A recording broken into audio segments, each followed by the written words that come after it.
जी Sanskrit classes में आपका बारंबार स्वागत करता हूं। इस बार संस्कृत व्याकरण का जो टॉपिक है उसका नाम है प्रत्यय।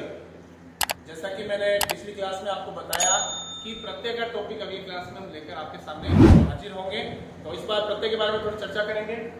तो आपको प्रत्यय के बारे में थोड़ी सामान्य जानकारी दे देता हूँ, परिभाषा, उसके प्रकार जो है, और फिर वन बाय वन हम जो है वो प्रत्यय के बारे में हम चर्चा करेंगे। परिभाषा है जो धातु या शब्द के अंत में, जो धातु या शब्द के अंत में जुड़ करके अर्थ में परिवर्तन कर देते हैं वे प्रत्यय कहलाते हैं। वो धातु भी हो सकता है, वो शब्द भी हो सकता है, इन दोनों के अंत में जुड़ करके जो अर्थ में परिवर्तन करेंगे उसको हम प्रत्यय कहेंगे। वैसे आपको ये परीक्षा में नहीं पूछता है, ये वैसे आपके परीक्षा में बिल्कुल भी नहीं पूछता है। मुख्यतः आपके जो प्रत्यय हैं वो तीन प्रकार के बताए गए। जो प्रत्यय है वो कितने प्रकार के बताए गए हैं? तीन प्रकार के। कृत प्रत्यय, त्वदित प्रत्यय और स्त्री प्रत्यय। कृत प्रत्यय, त्वदित प्रत्यय और स्त्री प्रत्यय।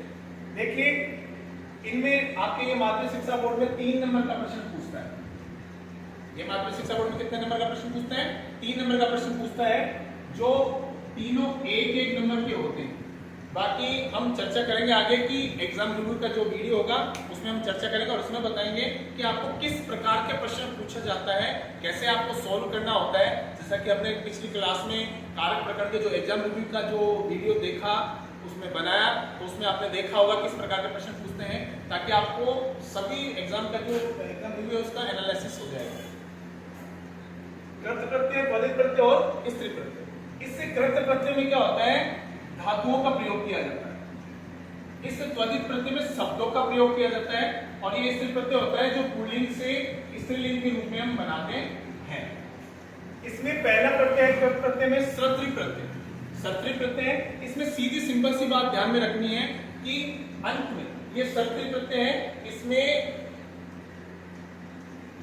इस री का लोप हो जाता है, से का लोप हो जाता है और अत शेष रहता है, जो एक नपुंसक लिंग का सूचक है। अर्थ शेष रहता है।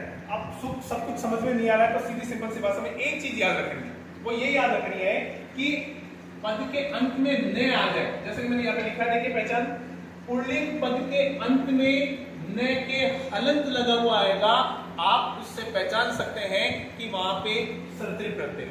जैसा कि मैंने बोर्ड पे लिखा है, देखिए ये प्रकृति है मतलब पद, और ये प्रत्यय है, और इसमें पुल्लिंग रूप, स्त्रीलिंग और नपुंसक लिंग।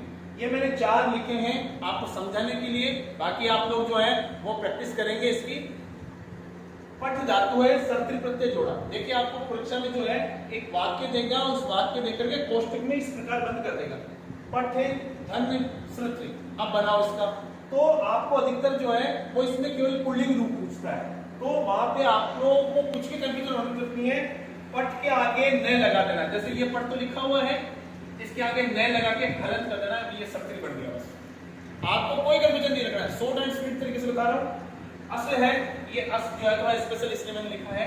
यहाँ पे सन, यहाँ पे लिख है तो लिख पद लिखा हुआ है ऐसे कैसे, इसके आगे न लगा दो, ये आपका सत्री प्रत्यय बन गया। इसी प्रकार देखिए पठ धातु है, सत्री प्रत्यय पठन, स्त्रीलिंग में बन जाता है पठंती, और नपुंसक लिंग में बन जाता है पठन। इसी प्रकार अस धातु है, इसमें सत्री प्रत्यय जोड़ा, सन, सती, सत। इसी प्रकार दृश्य धातु है, जब ये प्रत्यय के रूप में बदलता है तो ये पश्चिम में बदल जाती है। दृश्य का मतलब भी देखना होता है, पश्चिम का मतलब भी देखना होता है। तो दृश्य श्रत प्रत्यय है, पश्चन, पश्चंती और पश्चत। इस प्रकार नृत्य, इसका मतलब होता है नाचना। इसका मतलब क्या होता है? नाचना। नृत्यन, नृत्यंती और नृत्यम। तो प्रत्यय में अगला जो दूसरा है सानच प्रत्यय, उस सानच प्रत्यय के बारे में पढ़ते हैं। देखिए स्रत और सानच ये 2 युगल है, जोड़े हैं। अब इसमें सानच प्रत्यय में पढ़ते हैं, इसकी पहचान देख लेते हैं। सबसे पहले पद के अंत में आन या फिर मान होगा। पद के अंत में आन या फिर मान होगा। देखिए पहचान बताना इसलिए जरूरी है ताकि आप लोग पहचान सके कि उसमें कौन सा प्रत्यय है। इसलिए पद के अंत में आन या मान जहां हो वह आप निसंकोच पहचान लीजिए, और धातु के साथ हो तो वहां पे सानच प्रत्यय है। अब देखिए सेव धातु है, सेव धातु है और इसमें सानच प्रत्यय है, तो इसमें पुल्लिंग में बन जाएगा सेव मान है। स्त्रीलिंग में बन जाएगा सेवमानः और नपुंसकलिंग में बन जाएगा सेवमानः। देखिए आपके जो है वो पुल्लिंग में ही रूप पूछता है जो आपको वाक्य देता है, तो सेवमानः है, मान है या मान या फिर आन जो बताए वहां आप कौन सा प्रत्यय बता देंगे, सानस प्रत्यय। मैंने कुछ उदाहरण दिए वो आपके सामने प्रस्तुत किए, ध्यान से देखिए। पच धातु है, पचमान है, पचमानः, पचमान। इसी प्रकार मुद धातु है, मुद जो है ऊ है वो ओ में बदल जाएगा संधि के हिसाब से, तो मोदमान है, मोदमानः, मोदमानः, मोदमानः। ठीक है। इसी प्रकार विद्य धातु है और विद्य धातु में जो है विद्यमान है, विद्यमानः, विद्यमान। इसी प्रकार व्रत है धातु, तो उसमें वर्तमान है, वर्तमानः, वर्तमान। इसी प्रकार धा धातु है, तो ये स्पेशल उदाहरण है, ये तीनों मैंने जो लिखे हैं वो आन के लिए लिखे हैं, वहां पे बाकी मान आ रहे हैं। तो इसमें देखिए दधान है, दधानः, दधानम।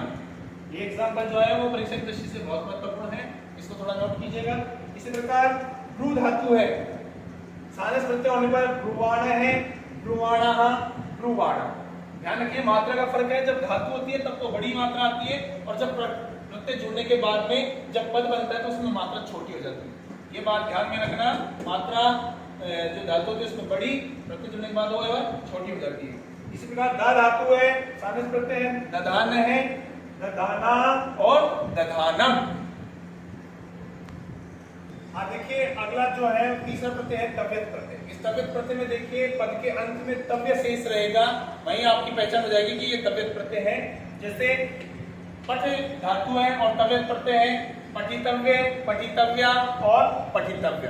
इसी प्रकार लिखे धातु है, तव्यत प्रत्यय है, लेखितव्य, लेखितव्या और लेखितव्य। इसी प्रकार भू धातु है, भू धातु में तव्यत प्रत्यय जोड़ेंगे, भवितव्य, भवितव्या और भवितव्य। इसी प्रकार दा धातु है, तव्यत प्रत्यय है, कृतव्य, कृतव्या और कृतव्यम। इसी प्रकार ग्रह धातु है, तव्यत प्रत्यय जोड़ेंगे तो ग्रहीतव्य, ग्रहीतव्या और ग्रहीतव्यम। जी धातु है, तव्यत प्रत्यय जोड़ेंगे जेतव्य, जेतव्या और जेतव्य। इसी प्रकार रक्ष धातु है, तव्यत प्रत्यय जोड़ेंगे रक्षितव्य, रक्षितव्या और रक्षितव्य। देखिए हम जो है वो यहाँ तक ही स्टॉप करेंगे, अगले वीडियो में जो है वो चौथे प्रत्यय से जो है वो स्टार्ट करेंगे। तब तक के लिए देखते रहिए श्री जी संस्कृत क्लासेस। धन्यवाद, जय हिंद।